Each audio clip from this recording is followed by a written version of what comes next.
Hey guys, 64 back with another reaction video, and this time I'm going to be reacting to another Tap's Top Videos video. Man, it's been a while since I reacted to one of their videos, mainly because their videos are super long. So the last video I reacted to was almost 2 years ago. It was their top 60 non-gaming creepypastas, which was about an hour and a half long. So man, the longest reaction video I ever did, but it was one of the most viewed I had around that time, so yeah. And this time I'm going to be reacting to their top 20 Experiment Creepypastas, and I have to say it's it's an hour and 26 minutes long, so for this one, actually, just to avoid how long it is, I'm going to split this reaction into two parts. So for this first part, this is going to be the first half of what I react to. So in this part, I'm going to be reacting up to number 10, and then for the second part, I'm going to be reacting up to from 10 to number 1. So just to point that out, so just so it seems shorter and less time wasteful. Mainly because last time, if for those of you who saw, I will link my my reaction video to the top 60 non-gaming creepypastas in the description below. I almost fell asleep for that one, to be honest. But even though I enjoyed it, it almost put me to sleep for just how long I was reacting to it, even though I was eating candy. I don't know why I did that. Mainly because I was just exhaustion from that day. But in any case, that's all I'm just going to say for that part. But in any case, let's actually move on to the video. Before I say anything else, though, I definitely know for a fact the Russian sleep experiment is going to be on here. And Gateway to the Mind, of course. So yeah, those are the two I'm expecting to be on here on this video, of course. So yeah, without any further ado, I'm going to actually move on to the video, shall we? In 3, 2, 1, and now. Warning. The video you're about to watch contains content not suitable for of course, younger audiences. This video contains disturbing content, violent content, jump scares, and sudden loud noises. Viewer discretion advised. Yep. Oh shit. Creepypastas are stories detailing incidences of personal or worldwide significance that cover a range of topics from the scientifically founded to the paranormal or mystical. Due to the accuracy and detailing of several of these documents, the validity of each case is left up to the reader to decide if they are based in fact or fiction. Many feature scientific expeditions or the discovery of a secret experiment that plays a major part in the events that occur, often placing lives in grave danger or resulting in the creation or discovery of an entity now free to roam the face of the world. In this list, we recount to you the events documented in the top 20 Experiment Creepypastas. Oh boy, here we go. An hour and 26 minutes. Number 20. Binary DNA. The notion of pictures capturing a person's essence has been a widespread superstition in many cultures, and in the age of the internet, such a concept could be applied to video and audio files as well. It is this line of thinking that formed a secret society named the Cardinals, whose aim was to attempt to find a single strand connecting multiple files that may suggest a binary DNA link between them. According to what was recovered from journals and blogs to their dedicated followers, the Cardinals managed to track down exceptional cases of life trapped within digital files. These included the infamous smile.jpg, Barbie, suicidemouse.avi, and the elusive Grifter video.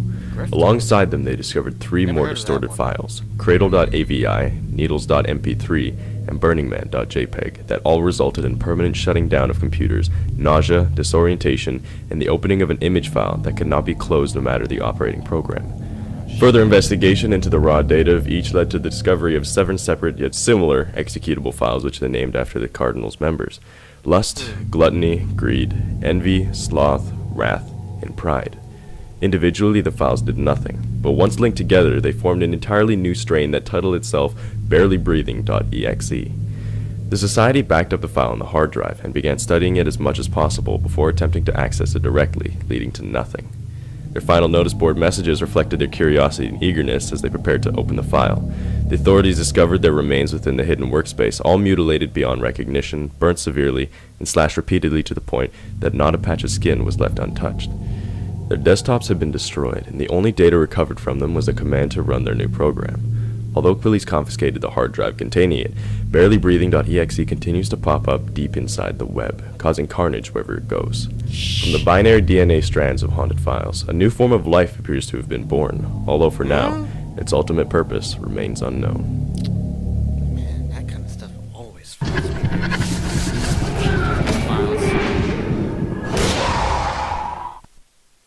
Blood freezing experiment. Documents recovered from the defunct MI5 building in London detail an attempted experiment to mutate a human's bloodstream, causing blood to solidify and encase a sustained wound, much like a defense mechanism, as well as other side effects that would supposedly enhance strength and durability. What? Blood plasma levels were increased, removal of blood volume was undertaken, and the subject's medulla oblongata was modified to allow for the altered blood state. Finally, a nomofungin, communizin, and paraformidine chemical combination was added that caused the mutation, whilst also holding together the internal structure of the modified blood and organs. However, it was agreed that such enhancements to humans would not only be dangerous, but incredibly costly, and therefore should only be reserved for invaluable ancients and world leaders. To that end, experimental trials were held on 3 male subjects, each who joined voluntarily and were given £35,000 compensation should unforeseen circumstances arise. Each subject, 22, 23, and 29 years of age, were to be monitored under a 6-day period, with various tests of their abilities to be carried out at scheduled intervals. By the first hour, all subjects were screaming in agony as the initial effects of the mutation took effect. Not surprising. That's what This subsided about 3 hours in, which was when subjects 1 and 3 requested a King James Bible. They were only granted access to this at hour 25 as per experimental instructions. Their request was noted as being due to their belief that their deaths were near. 3 days into the trials, the subjects were relieved to be taken out of the test rooms. Each was sedated and tested for durability against an incision on the right arm and a gunshot from a .45 automatic pistol. Subjects 1's skin was almost immediately sealed shut by a dark, amorphous substance that filled the wound, causing the scalpel to become stuck within the residue. Oh. A clean shot with the .45 was encased in his skin within 3 seconds of impact. The results were similar for all the patients, who were then returned to their quarters.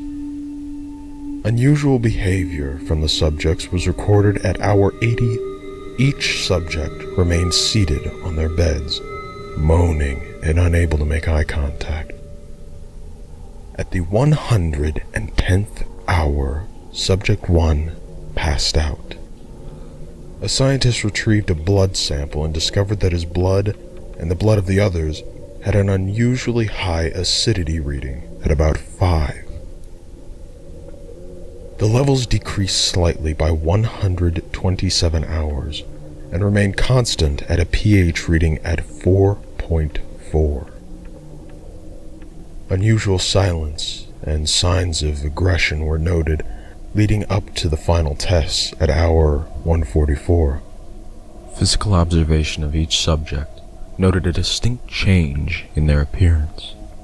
Their skin was tinted gray and had become somewhat thicker, and their eyes were bloodshot with pure black irises.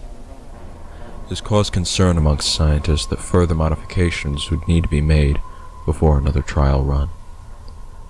During the final gunfire test, the 3 students leapt from their marks and bit through the firing team, ripping one man's arm clean off Damn. and devouring it. the soldiers lost consciousness as they were bitten, suggesting a form of toxin in the subject's saliva. An evacuation of the general staff was called, and by the time a scrub team had arrived, all subjects had been reported missing. Further research into and development of this chemical defense were summarily discontinued. The location of the subjects is currently unknown. Oh shit, bro. That is definitely creepy. What's next? Nazi twin experiment. Oh shit. By 1941, the Third Reich knew that the end of the Second World War was ending, a victory for the Allied forces. To turn the tables and assure their superiority on the battlefield, German scientists grew desperate and began a dangerous experiment. Using captured Jewish masses, they selected a pair of twins from the camps, a boy and a girl. They were taken to Birkenau, where they were promised freedom in exchange for aiding the German forces. Inside the facility, they saw test tubes containing fetuses of Jewish twins, signified by the brand of the Star of David on their tiny backs. The twins had a genetic test which determined they were a close match to each other, a fact that the scientists were extremely pleased with. After several days of isolation to break down their willpower, the Germans took the pair and strapped them down to a large metal table in the middle of an observation room. They were put to sleep, and when they awoke, to their horror, they discovered the surgeons had sewn them together down to the arm. Muscle fiber and nerve endings had been fused, allowing them to both use their conjoined limbs, but the shock caused them both to pass out. God. When the male subject awoke, he saw that an IV bag was draining a strange blue chemical into his vein. He then noticed that both he and his sister had grown larger, almost falling off the table. He decided to feign sleep and let the growth enhancer do its work when the sound of gunfire broke the silence. The twins were fetched and thrown into the battlefield, ordered to fight the soldiers attacking the base. Without question, they leapt at their attackers and ripped the Allied forces into shreds in a matter of hours. Hundreds, thousands of people massacred. Each time the German lines were breached, the twins were sent out, and each time they came back, their thirst for war grew tired and spiteful. After only a few weeks, they had another fight to win. But the sight of their family and culture locked away behind barbed wire was too much. They instead decided to fight against the Germans and free their people. But just as the war was almost won, the twins were struck down by another just like them, the Star of David branded on its back. And when they felt up their spines, their fingers met with the burned seal of German ownership. As the war's end drew near, more of these twins were sent out to the front lines. Some turned against the Germans, while others stayed the course and fought alongside the original for a German victory. Though the experiment was a success, history will show that this desperate move never paid off. Nope.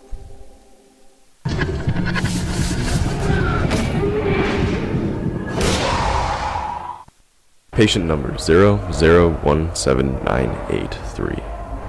A patient was admitted to the psychiatric ward back in November 2005 against his will. The relatives who checked him in reported he had been suffering from insomnia and had been discovered attempting to self-harm.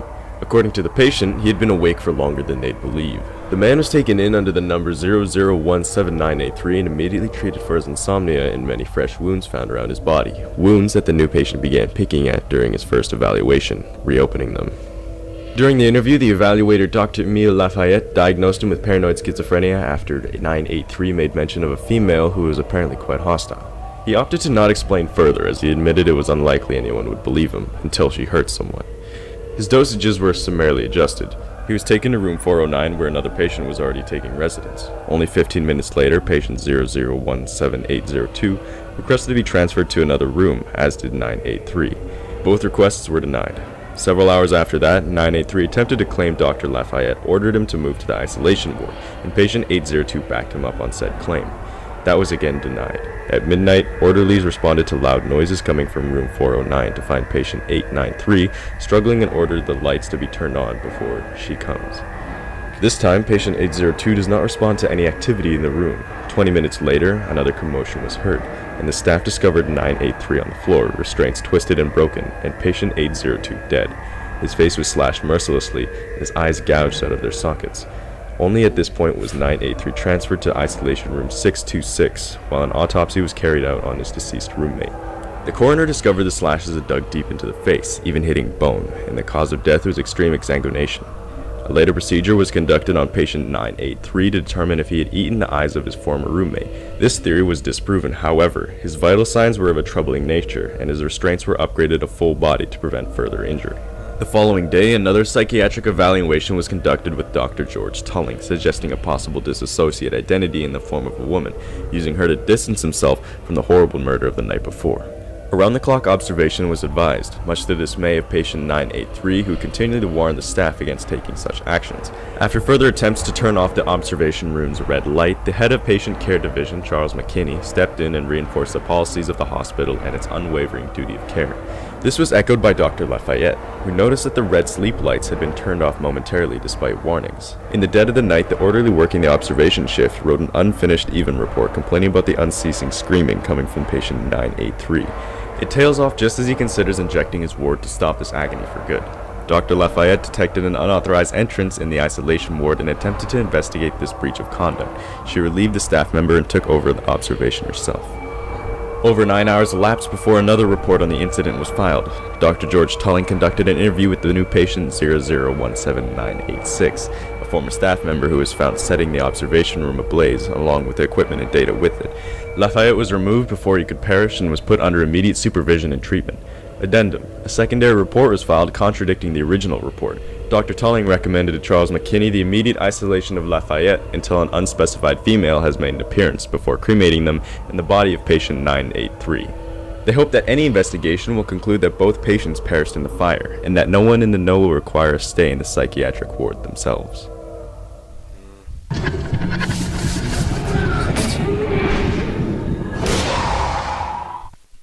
The Farnsworth Experiments. In 2013, 29-year-old Robert Lawrence Bowen wrote a manifesto about his discovery of the Farnsworth Experiments and the horror of what they produced. His father, John, a former worker on the experiments with his wife Emily, had explained that the Farnsworth Experiments were an attempt to make time travel a reality. Since no discoveries have been made, that sounds cool, the government decided to keep the details of the experiment a secret out of sheer embarrassment. Yeah, it's making it big. Any speculation What do over you mean? deaths I or mean, horrible what accidents is it? were entirely false or greatly exaggerated. However, several months later, at Thanksgiving with his father and sister Kate, a strange man named Bill Benson arrived at the house, much to John's chagrin.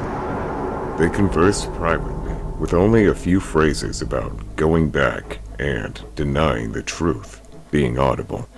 Knowing of their curiosity, John sat Robert and Kate down and explained that the experiments had been successful, but a major problem resulted in the project being scrapped, and the scientist team vowing to never discuss the details again. Bill pleaded with John one last time, bringing up the possibility of finding Emily, but John insisted that he leave. Weeks later, Robert attempted to research Bill Benson and discovered he was the professor at Bridgewater State University, along with two pictures. One of the Farnsworth team, including John, Emily, Ben, and two others, and the other of an older Bill with an expression of absolute terror. The dates of the photos had been removed, and so, with no real leads, Robert spent 4 years studying photography at college, forgetting everything. That Sounds is, like a relief. until Kate broke the news that their father had disappeared without a trace. After a month of police investigations, Robert searched for Bill himself early the following year. He managed to trace the professor to an old Albany apartment building where he'd questioned his former neighbors who had last seen Bill 5 years ago. They gave Robert a package that Bill had dropped off before leaving, instructing them to pass it on to whoever came looking for him and appeared trustworthy. Inside, Robert found the same New Year's Day '85 photo taken at the Farnsworth Labs.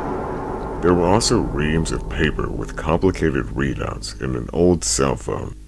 He rang the only number on the phone and finally managed to reach Bill, who had instructed him to meet him at the Washington Park fountain. Bill apologized for dragging Robert into this and takes the photo, fleeing into the darkness. Following him, Robert tracked Bill far beyond the range of the park, yet instead of entering the city, found himself deep within the dark woods. There, he found a building made of material with one window filled with light and a single door at its base. Whilst taking pictures of the structure and trying to find another way in, Robert suddenly woke up on the ground with blood on his head, apparently having been knocked out. When he arrived back at the entrance, the door opened and Bill brought him inside.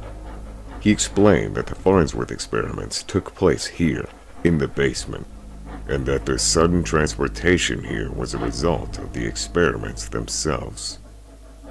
While Bill made coffee, Robert headed downstairs to the labs to see them for himself. The first lab was small and contained standard equipment, but through the second door, he found a larger room, old and decrepit, with the same New Year's banner from the photo hanging from the ceiling. On one of the tables, though, Robert discovered a notebook detailing the experiments from one of the scientists' perspectives. Early entries were normal, but became more spaced out as time went on. The final line read, "We're being watched. I know it. I hate that hole." Robert decided to document everything, but his memory card on the camera was full, despite him only taking a few pictures. Scrolling through them, he discovered the time he had lost. He had found Bill outside whilst checking the perimeter, and the two of them had already entered the laboratory. In this very room, they had found a door that currently didn't exist, and, upon opening it, Bill had seen something that had given him the same terrified expression Robert had seen in the picture he'd seen almost 4 years ago. The final picture was of Bill's corpse splayed out on the floor in front of a gaping void. Robert's sickness was quickly overtaken by fear as the sound of whatever force posing as Bill descended the stairs to find him. The creature revealed itself to be a mass of gray tendrils that spread across the room and grabbed Robert, pulling him closer to the dark hole through the third door. Robert awoke in a field, seemingly spared. But for 3 years, he'd lived his life under the constant surveillance of them, the monsters that his parents had allowed to reach Earth through their efforts to make time travel possible. Trapped as a prisoner in the year 2013, Robert detailed his story so that maybe, after the Farnsworth experiments ended, and after his own disappearance in 2110, his friends and loved ones will know the truth behind his disappearance, and would not attempt to change the past or risk suffering a worse fate. Oh shit, bro. That one's pretty interesting. I actually like it. World's Best School Psychologist. A rather unusual social experiment was carried out on March 23, 1993, on a young boy in junior high. In his recount, he detailed how his parents were exceedingly strict and harsh, never showing much love and care for their son. He eventually decided to pay a visit to the school psychologist, Dr. Tanner. After unloading his emotional baggage on the good doctor, he recommended that the boy return to his office at 4 p.m. on the day in question, and he promised that after a month, his situation at home will have completely changed. For after all, he claimed, he was the world's best school psychologist. The well-mannered and kind doctor seemed harmless enough, even likable. So the young man did what he was instructed and told nobody of the rendezvous. They shared a soda together, and soon after, the young student fell asleep, waking up handcuffed to a bedpost with a television and NES set up nearby. Dr. Tanner appeared through the doorway and informed the boy that he would be staying here for about a month. While he was at the house, the boy could play video games as much as he pleased, but when the doctor needed to leave for school, he could instead watch TV, as the handcuffs would have to be put back on. Every day, the boy would play games and be fed while Tanner was there. During school hours, he would tune into the news. Reports flooded in of a desperate search to find the missing student who had seemingly vanished without a trace, with his parents at the forefront of the search. He watched as for the first time in his life, they showed emotion towards him, and finally valued him as their son. This drew to a head when at the end of the month, the charred, decapitated skeleton of a young teenager turned up in a plastic bag beneath the overpass. With his parents now at the brink of what they could take, Dr. Tanner gave the boy another glass of soda. He made him promise to not tell anyone of this, and that everything should be better now. The boy awoke in a park near his house and returned to his relieved parents, who treated him much better from that day onwards. But it seems that the doctor's brag of being the world's best school psychologist was correct after all. But just where did he find a headless child's corpse? Strange. But pretty good. I like it. The Romanian Knowledge Experiment. During the 1960s, renowned scientist Alexandru Sift studied the Hoia Baciu fruit, repudiated as a paranormal activity hotspot. Although he took detailed notes of his experiments to unlock the secrets of the region, most were found burned and destroyed at his residence after his death in 1993. What few documents survived always ended in the same phrase: knowledge is harmful, ignorance is bliss. This piqued the interest of the Romanian government, who decided to hold their own experiments in the forest a decade later. Their first and only test involved 3 male volunteers to venture eastward across the terrain and document their discoveries every half hour as they made their way to a single cabin. Of course, none of the men were told the true nature of this experiment to ensure their cooperation, and were promised a large sum in compensation at its conclusion. Thinking they simply had to traverse through the wilderness using a compass and a single light source, the men were airdropped by helicopter into the western zone of the forest at midnight. The first subject left carrying a backpack of food, water, and oil for his lantern to last till morning, as well as paper to record his journey. He arrived at the cabin 2 hours later, alarmed but physically unharmed. His notes mentioned sensing a presence in the woods, but the closer he came to the cabin, the more real his shadow became, always on his trail. Subject 2 was dropped at the same point with the same gear, except his lantern had been replaced with an infrared camera. However, he arrived at the cabin a good 5 hours later, clearly suffering from psychological and mental trauma.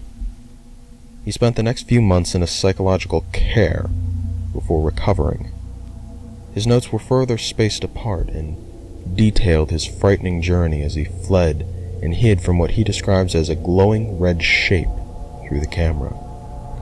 He opted to take as few notes as possible to reduce the chances of the creature sneaking up on him, a decision that most likely saved his life.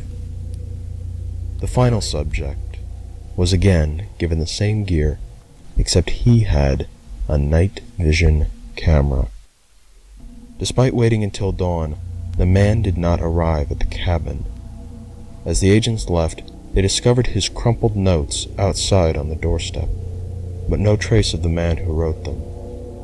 The only entry was dated only 5 minutes after embarking from the landing zone, where the hitchhiker encountered the beast, and he described it as being taller than a bear and hunched like a gorilla, supporting its weight on all its extremities.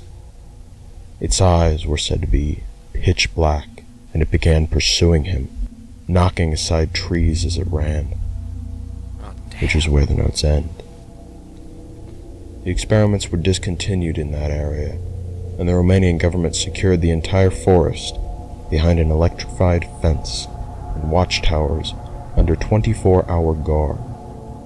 No one is allowed in, and nothing can get out.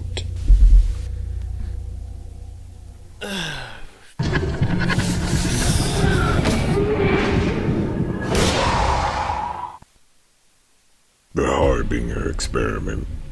In 1971, a renowned scientist referred to simply as Dr. Zimmerman entered the eye of the scientific elite for all the wrong reasons. The man was a firm believer in the occult and sought to prove the paranormal and impossible, an undignified enough handle on science and reason. But it was his ruthless and inhuman means to prove his theories that earned him ridicule. Why is it? However, that did not stop him from pursuing his latest theory in the form of the Harbinger Experiment. Zimmerman spent the next 16 years acquiring funds through less than reputable means, building a team of loyal followers, enlisting the aid of the other desperate members of the scientific community, and constructing a hidden base of operations deep within the Alaskan wilderness. The fortress appeared to be a perfectly inconspicuous structure amongst the staff cabin quarters set up on the surface. But directly beneath the entrance hatch lay a network of tunnels spreading out from the control room where all electronic and monitoring equipment was housed. One door led to the infirmary, another to the break room, and the third to a series of claustrophobic tunnels that disorientated anyone who ventured in or tried to leave. At the end of this maze were 3 observation rooms that would be occupied by the test subjects Zimmerman had acquired. All were native to Alaska, a young, unemployed male, a female drug addict, and an elderly drifter. All had 2 things in common. What were One, those? they were all eager to participate for the reward. And 2, they had no friends or relatives who would miss them. They had been fed a cover story to lure them in. The experiment was posed as harmless and about how isolation affects the mind, which was far from the truth. The real purpose of Harbinger was to open a rift to another world and draw in 3 entities from their home realm. Isolated to the cells, they would inhabit the body of the 3 subjects and be contained within the cells for study. The actual science behind much of the experiment, Zimmerman kept to himself. But the concept alone brought many of the paid team members to feel regret at agreeing to take part, driving a very clear wedge between them and Zimmerman's loyal followers. Don't blame him. By the beginning of the experiment in 1987, it was clear that no one would be able to back out or risk their own lives. At 9 p.m. on October 27th, Zimmerman summoned all of his staff in the control room to witness his triumph over science's limited vision. He began chanting into the PA system, a strange language nobody could understand.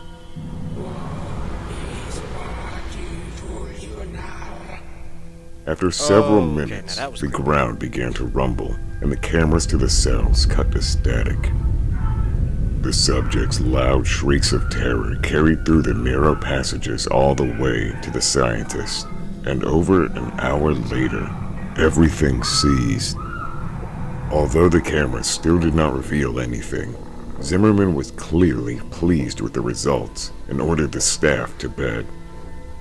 No one slept until they were called back to the entrance at 10 a.m. the following day. The camera to cell 2 was working, but revealed the deceased corpse of the female subject, an expression of overwhelming fear seared on her face.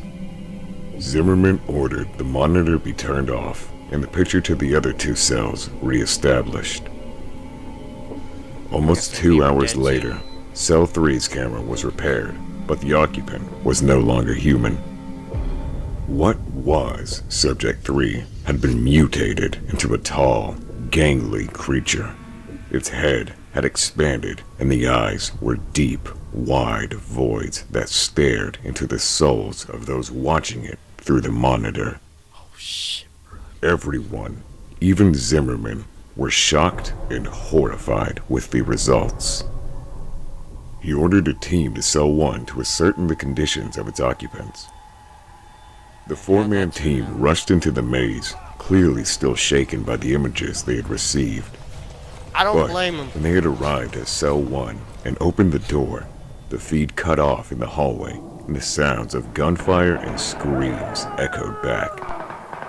The rest of the team waited in stunned silence for whatever would return. Luckily, it was 3 of the team, dragging along with him the shredded remains of the fourth. They had successfully terminated the creature from Cell 1, but not before it killed one of their party and gouged the eye out of another. It had taken a lot of firepower to put it down, but no one dared return to check as the hallway camera was still out of commission. As the hours passed, Subject 3 continued to stare into the control room, and tensions rose among the staff, and even within Zimmerman's loyal ranks. It was clear that this was not within the result he had been hoping for, No. and I was faith in guessing the not. experiment was at an all-time low. He was totally up to something Slowly, else from a this. strange noise rose through the air. Emanating from the walls of the fortress, it was later identified as the song Living in the Sunlight, as sung by Tiny Tim.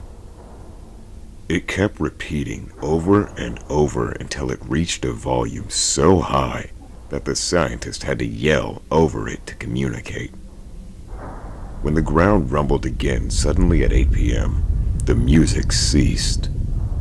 However, But there's something all else happening. relief was short-lived as the monitor to Cell 3 showed that it was now empty. Oh. Down the hallway, the music began to grow, even faster than before until it reached the door. Silence. The door bust open, and the noise was deafening. The creature entered the room of incapacitated humans and approached Zimmerman, lifting him up and tearing him in two, dousing the room in his blood. It had moved from one person to the next, ending their life in one fluid motion with its long, razor-sharp claws. The only person to survive was a medical doctor who used the slaughter of his colleagues as a distraction to escape. He sealed the hatch shut and left when the only noise he could hear from below was the faint murmur of music. Many years later, I don't blame he him for documented that. the events online so that people would know of the mistakes he and the others had made, as well as the curse of the pursuit of knowledge can bring upon this world. That- But he made sure to tell it now, before the song that had re-entered his life finally engulfed him. Oh my god. I think so far that's the most creepiest one so far. What's next? Exorax. Oh. The horrible contagion known only as I Exorax need- ravaged the world over, causing billions to perish. In an attempt to create a cure, a series of teams were sent up to find as many survivors as possible and find the source of their A immunity. cure that backfired. Only Yes. very young children were found alive, leading to the discovery that the disease cannot infect prepubescents. Transported to a forest to the south, the day crew quarantined and ran as many tests on the children while the night crew monitored their progress. In order to expand the time frame they had to work in, the scientists suppressed the children's growth hormones, effectively shutting down their puberty cycle and sterilized them. Over time, the children learned of other areas nearby that housed other hopeful sites to fight and survive Exorax deep in the mountains. A group of exposed pregnant women were being treated with the curative supplements produced from the day crew's attempts. In other pockets, small settlements of uninfected were being established in woodland and desert areas. But along the coast, reports came in of infected who began to mutate and grow strange appendages. Their only hope for survival was to submerge themselves and keep hydrated, but it was unlikely the changes could be reversed. However, talk sometimes drifted to the virus and its origins, of which most claim began in the west across the sea. It was said that the infection there had done worse to its people than here, but nothing could be confirmed. The experiment continued for months, and the children began reporting hallucinations, dancing lights in the sky and in the air around them, which they were forbidden to talk about. Several of the day crew began getting sick, their skin growing hard yet hollow. This prompted a daily decontamination regimen by a third group the children referred to as the Scrubs. The bad news continued to arrive as the settlement in the mountains reported mutations in the newborn baby, their eyes wide apart and being over a natural-born weight. One of the further off settlements had somehow become infected too, but the treatment there had resulted in a mere extension of the lifespan by a matter of estimated years, rather than any long-term solution that had been hoped for. Eventually, as hope faded, the day crew began disappearing into the trees as the forest strain spread and the children were left alone with their new winged friends. One child awoke sometime later to the sound of fluttering overhead. He had been summoned, it said, by the great Deku tree. Deku tree. What? Oh. Sounds like the same thing from Legend of Zelda. but less Ganzfeld friendlier, attempt and more experiment. creepier and mysterious. Parapsychology is a constantly evolving field gradually discovering more efficient ways to recognize extrasensory abilities. One technique that has been developed to identify ESP is known as the ganzfeld experiment, which is easy to try at home. All you need is a ping pong ball cut in half, a darkened room with a single red light, a place to sit or lay, a white noise generator, and noise isolating headphones. This begins the process of sensory deprivation. Your partner's role in the experiment is to speak from outside the area of deprivation and try to contact you within your mind. If you should choose to undertake this experiment, everything that happens should be recorded. However, there can be issues with replicating the Ganzfeld effect. Some people have undergone unexplainable experiences of paranormal and, in some cases, nightmarish episodes. One group of college students who decided to try the experiment found that some things are better left hidden in other realms beyond our reach. Initially, the curious students attempted the procedure in hopes that Travis, the one undergoing the test, would start to see rather perverse images during his hallucinations and describe them to everyone in the room. Although as the night progressed, it became clear that he was not going to interpret any form of pornographic image within his mind, and many people who were watching filtered out, leaving only Travis, his friend Paul, and the anonymous individual who recounted these events. Around the 20-minute mark, Travis began to speak in a series of murmurs. His friends, somewhat taken aback, began to ask random questions, not expecting any answers. However, Travis managed to answer all their queries, often correctly, but sometimes not. Despite being unable to hear, he was also writing in the air with his finger as he spoke. The tables soon turned, however, as Travis began to ask questions himself, things that had no apparent answer, like why are they here, who are they, and can they be stopped? His friends asked him who he was talking about, and were only met with the chilling reply of them. The experiment was terminated soon after, and Travis remembered very little of what he had seen during his sensory deprivation. The individual who recounted the tale said that sadly, him and Travis had become estranged over the years, and that his friend was never the same since the event occurred. Nobody is quite sure, however, just how different it made him. So if you intend to try the Ganzfeld experiment on your own terms, be aware that what you find may not be as innocent as it seems. Yep, I am not gonna risk that. Alright, I'm gonna stop it right there. For part 1, man. By far, the most creepiest one has to be the one from Alaska, was Dr. Zimmerman so far. That kinda gave me a bit of chills right there. I was like, ugh. Man, no, the one thing I like about Tap's top videos, their narrations are good for how creepy it can be for the visual they give you in these videos, and just like they have such a good element to it, especially with the visual effects to it as well. That's why I like Tap's top videos though.